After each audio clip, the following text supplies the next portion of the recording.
Welcome to our 2022 Tracer 190RBSLE. We're going to start right at the back bumper here. If you just kind of reach in, pull that plug out of there. Inside of that tank, inside of your bumper, you're going to find your sewer hose. Just take note of those two ears right there. That's how you'll be hooking it up to your sewer system. And the hose itself, once fully extended, is about 20 feet long. Just keeping it stored in the bumper back here, just help keep any sort of stench out of the unit, keep things that bit fresher for you. And that bumper cap just presses into place. In this corner, as well as in each corner of the trailer, you're going to find these stabilizer jacks here. So what they're going to do is they're just going to run down, contact the ground, give it another turn or so just to firm them up, and let us get rid of any sort of bounce or sway that you have in the unit right now, you can see. Up from there, you're going to find your hot water tank. So just that keyway there, you're going to line it up and it pops on open. Now all of your controls for turning it on are just inside the unit. Before we ever turn it on though, we just want to hit this pressure relief valve right there. Make sure that shot of water comes out. That bit of water coming out is just letting you know that tank is full. It's safe to fire it up and you're not going to burn anything out by doing so. If you're not getting any water out of there, you just want to make sure your water system is turned on and you got this tank full before you fire it up.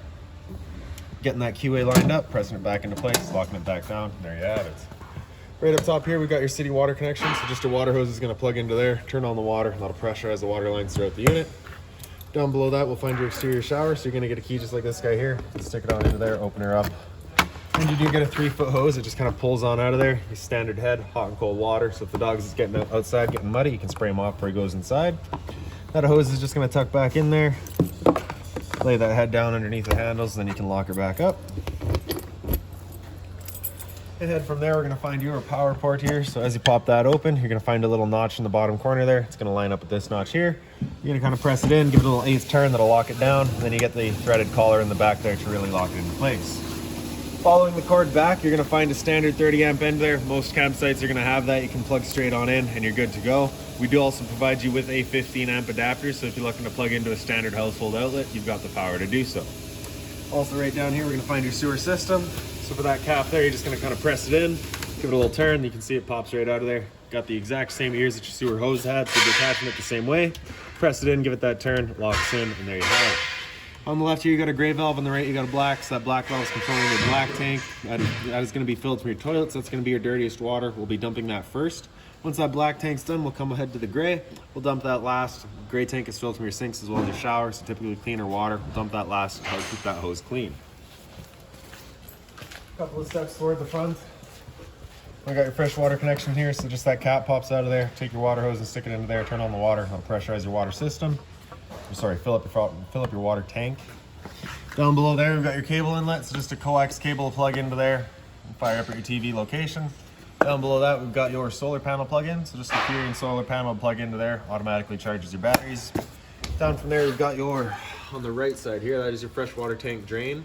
You'll notice in the back there is also that little blue kind of vent right there. That is a vent for your fresh water tank. So as you're filling up that tank, once it starts spitting water out of that vent there, you know that tank is full. And then these two lines in the front here, those are your low point drains. So you just open those up, allows the water system to drain itself out. Purpose of that being is if you're about to winterize the unit, you just want to get all the water out before winterizing it. And also if you're leaving the trailer for a while and you don't want your water going stale or stagnant, you can just drain it out before you leave. One end of your storage compartment here, so just the magnetic latches hold it open. If you are looking to winterize the unit yourself, once it comes time, you just got 2 little screws right there, as well as one up on the top here. This panel will kind of slide out and you get access to your water pump. Right in front of the unit, you just get a little service light up here, so it's just got a switch in the bottom there. This box here is housing your batteries. As long as you're plugged into that short cord in the back or your 7-pin to your tow vehicle, that battery's charging for you. A couple of knobs on your propane cover here. If you just loosen them off, you can push them back. Then you get access just to the propane valves here. So for the video, I'm going to pull it off. We'll show you your changeover in the front here. So you can see it's currently red. It's just letting us know that we've got no propane in the system. This arrow is pointing to this tank, so we're drawing off of this one.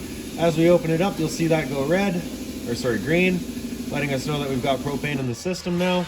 Like I say, if it were to go red while you've got a tank open, it's just letting you know that tank's now empty. So at that point, you just close off, flip your change over to the other side, and run off with the other tank while you get the one filled. Standard tongue jack in front, one way's up, the other way's down. Around the other side here, you've got the other end of your storage compartment. So inside of here, you're going to find a water hose, as well as that park adapter I was telling you about. So your 30 amp cord into there, 15 to a standard outlet, excuse me. Right here, we've got the manual jack for all of your stabilizers. So it just kind of fits into the end there, run them up and down. Also up on the wall here is what I'm gonna call a dual function light. So it has a little switch up top. You can't really see the markings on it, but it does have a 2 and a 1. So right here where I have it over towards the side of the unit here, that's the 2. It's gonna be its dual function. So it's motion sensing basically. Once it senses motion, it'll turn itself on. With that switch over to the left there, that would just turn it on, but we will apparently have to check that out in a second here. So I'm just gonna make note of that. And I will check that out once we're done here. So step back, we're gonna find a little leash latch here. So if you got the dog, you can tie him down. Bottle opener there. And then back from there, you've got your GFR protected outlet. So that's just got your reset inside of the unit. Up top, we get your 2 exterior speakers here. Another step back, you've just got the exhaust for your furnace. So if you're ever running your furnace, you just wanna make sure it's not blocked off. It does get hot. And then right in the back of the unit, we've just got your spare tire, as well as a pre-wired mount for an observation or backup camera. Now we'll just make our way inside. For your assist handle here, just up 90 degrees, falls into place, then we can open up our door. One thing I'm going to point out real quick is that your awning arm does contact your door if you've got your door wide open. So if you're ever running your awning, you just want your door at about 90 degrees. For the step, you're just going to grab that handle here, pull it straight out, flip that last step over, and then we can walk on in. So first things first, right in on your left, you've got your fire extinguisher. So that's standard, pull the pin, point and shoot. Up from there, we're gonna find a bunch of light switches up on the left here. So that one on the right does your awning light outside. The one in the center does a couple of lights in your speakers. And the one on the left here does all of your interior lights. For your slide out, that's in the bottom right corner here. You're gonna press and hold out, and the slide will make its way out. So once that slide's fully extended, you're just gonna hear the motors kind of whine a little bit. Then they'll automatically square, they turn themselves off.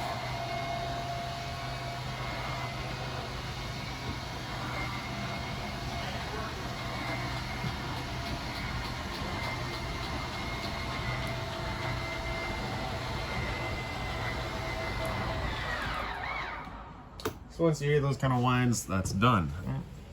Now your awning's in the bottom left here, so press and hold out, and that awning will make its way out. Again, being mindful of our door here. So once that awning's fully extended, we're gonna see a little black flap come down, and then we'll also see the black of the metal tube. Once you see that, you're gonna wanna stop. If you were to continue extending, it will actually wind itself up backwards, and in that case, your fabric would be then underneath your tube, allowing it to then hold water, accelerating the growth of mold and mildew. So our flap's just a little bit sticky there. There it goes. And then there's the tube, and that's that. Now if it were to start raining, it's of course going to be holding some water anyways, so what you can do is grab either arm, front or rear, and you're just going to pull down, and you can see that changes the awning out at the head, allowing water to then run off. Before you bring it back in, make sure these guys are back out straight, both the front and rear.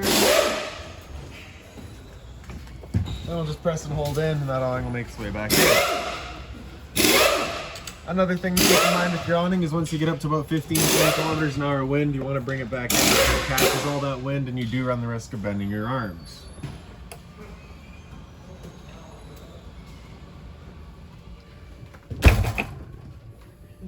So right above our heads here, right in the entrance, we've got that dual function switch here. So you can see on the right there, that's your 2. That's going to be your motion sensing. Over to the left there is just going to be on all the time. And then behind us into kind of our bedroom area here, we've got your little closet space over on the side here. Power outlet down below. Same sort of setup on the other side where you have the closet space and the power outlet down low. Above each head in the bed, you do have a little light just on their own center push buttons. And if we pick up the foot of the bed, you do get access to a little storage compartment. Emergency exit behind me here, so you're just pulling that red tab to get rid of the screen, taking this handle here, throwing it outside, hopping on out. Then into your dinettes here. Just got the little light on the side there. For your table here, if you just kind of wiggle it upwards, it'll come off of those legs, and then those legs will come out of their posts as well on the bottom. You just lay the legs down, and then you can see all around here, you've got kind of the little ledge there. Your table will sit down on that. You'll take this one back cushion here, as well as the filler cushion to fill in the dinette and create kind of your bedding area there. Right above your heads here, we've got your fire alarm. There we go. And then also over here, you've just got your antenna. So you're just gonna kind of press it in, turn it, looking for wherever your best signal is. Wherever you find it, you can just leave it there. Before you go traveling though, as that says, you just wanna make sure it's completely rotated.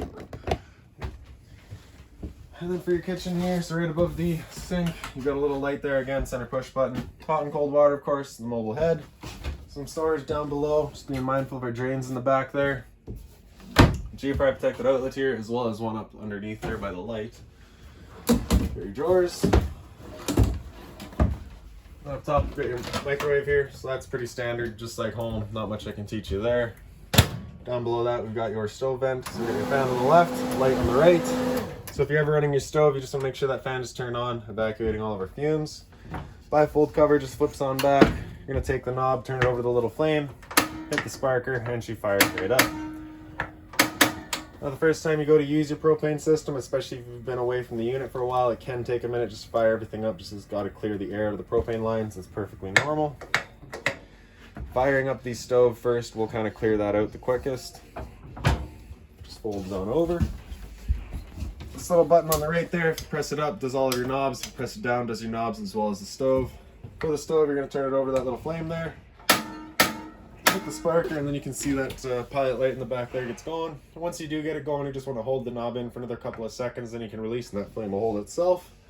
Then you can turn it up to your desired temperature and she fires right up.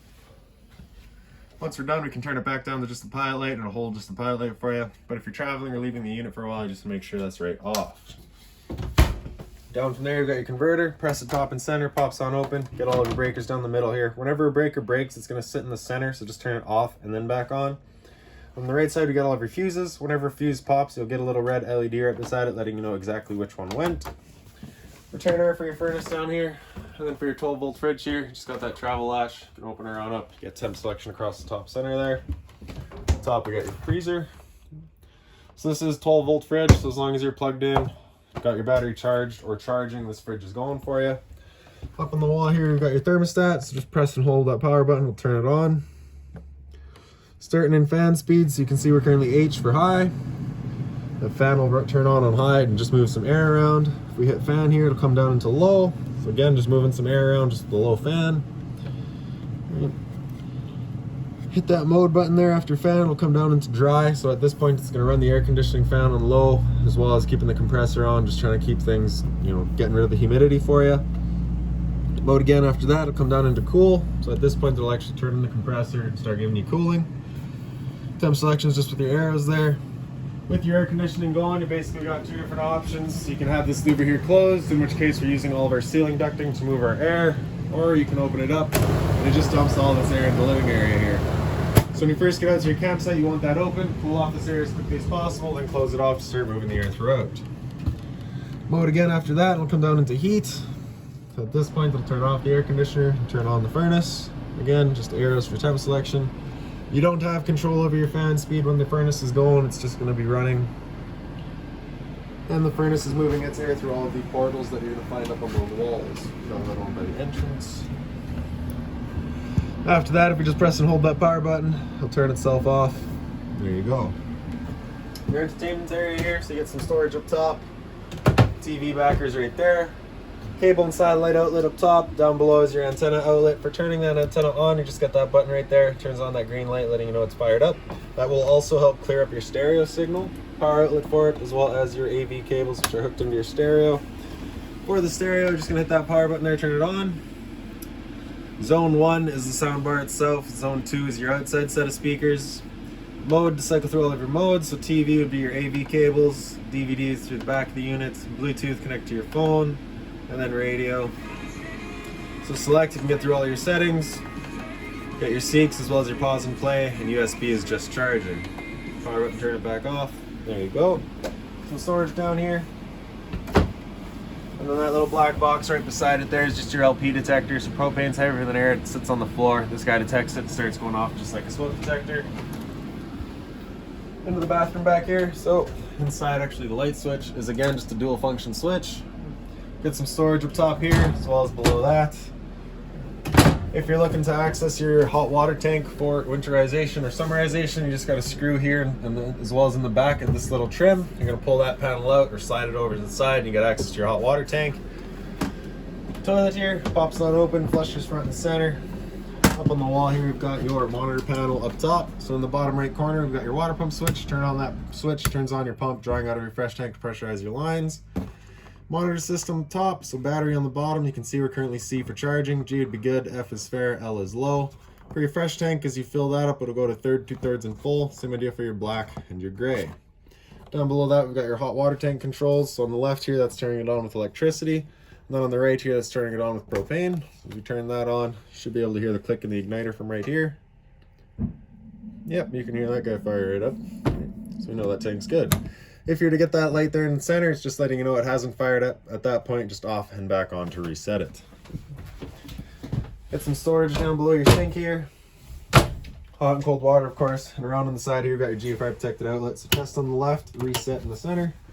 Medicine cabinet up top. And then into your shower, you do have, of course, hot and cold water. A nice stainless head and hose. And then right above there, we're going to find your roof vent. Just turn that knob to open it up. And in the back corner, you get the knob switch, turns on the fan. Well, really, that is about it for this little guy. If you've got any other questions on the unit, please feel free to give us a call, 204-237-7272.